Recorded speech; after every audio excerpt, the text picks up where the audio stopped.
Adakah bagi mereka kalau tashbih tu boleh berlaku tapi tamsil tak boleh berlaku? Itu permainan dalam istilah. Permainan dalam bab istilah, kita tak kisah nak letak tashbih ke tamsil ke apa ke, yang penting apa dia punya dhabit dulu. Dhabit mumasalah dan dhabit mukhalafah tu apa dia. Meletakkan lafaz tu tak ada masalah. Nak kata okey, katalah maksudnya mumasalah tak boleh tapi musyabahah boleh, atau sebaliknya. Bagi kita apa saja bentuk penyerupaan, tak kira nak gunakan musyabahah ke, mumasalah ke, ataupun lagi munazarah ke, apa sajalah, tak kita tolak. Bagi kita secara total Allah tu mukhalafah lil hawadis, sama ada secara kulli atau juz'i, secara ijmali ataupun tafsili, maksudnya secara menyeluruh atau sebahagian, secara terperinci atau secara umum, kita akan nafikan. Tapi mereka boleh, mereka kata sekurang-kurangnya ada qadrul mushtarak, iaitu satu kadar yang berkongsi antara Allah dengan kita. Tak mungkin Allah Ta'ala tu berbeza 100% dengan makhluk, tak mungkin.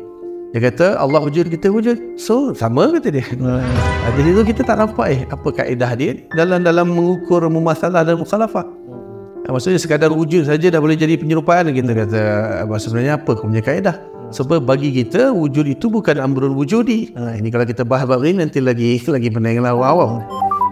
Jadi mereka memilih untuk membuat satu kaedah yang mereka kata kalau kita menolak 1% mukhalafah misalnya, maka akan menafikan nas. Kerana nas menunjukkan adanya mumasalah antara Allah dengan makhluk. Bahkan contohnya korang boleh kata Allah ada kudrah, iradah, ilmu, hayah sama besar kalam. Kita pun ada kudrah, iradah, ilmu, hayah sama besar kalam. Jadi seperti mana Ustaz Raja baca tadi kan, kalau kita kata manusia ada sifat ma'ani, Allah sifat ma'ani boleh, tapi kenapa sifatul ayat manusia dia Allah tak ada?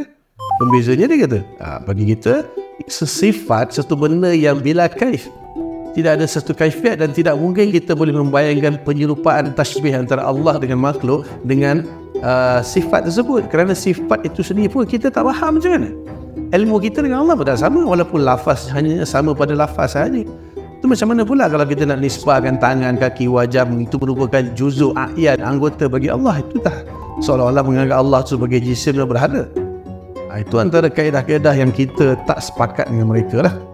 Dan ini tidak pun pernah dibahaskan oleh salaf. Salaf pun walaupun mengisbatkan, mereka hanya mengisbatkan ayat Quran.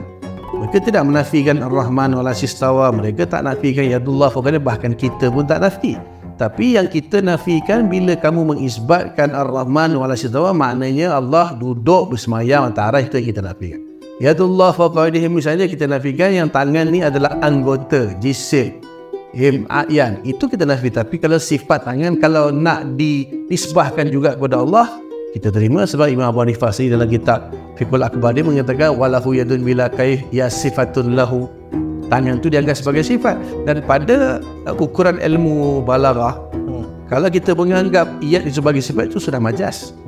Dan mereka pula menolak majas, mengatakan hakikat. Akan memberi satu kekeliruan kepada orang bila kita kata iyat sebagai hakikat, orang akan faham dia anggota. Sebab apa masalahnya kalau Allah anggota bagi dia? Dia kata Allah berjuzu, tak ada masalah. Jadi bagi dia itu sifat ayan lah. Sifatul ayat. Adakah membawa pada jisim? Dah tentulah, seperti yang dia baca tadi.